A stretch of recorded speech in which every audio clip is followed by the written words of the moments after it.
discount. Yung regular price natin is 25,000 yung girth, tapos 25,000 din yung head. So magkaiba yung price nung body at saka nung head. Pag pinagsama mo siya, nagbibigay tayo ng discount sa combo.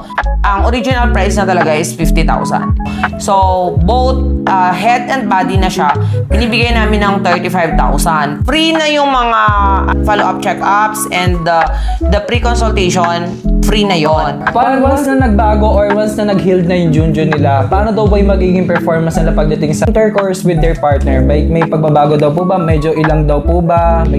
Kaya importante, tinatanong talaga namin kung single, married, gays, kasi may mga nagpapagawa din ng mga bisexual. So, important questions yon na i-disclose nyo din kung gays kayo kasi kailangan namin malaman kung top or bottom ka, tapos kung married ka, kasi kailangan i-introduce mo dun sa partner mo right after.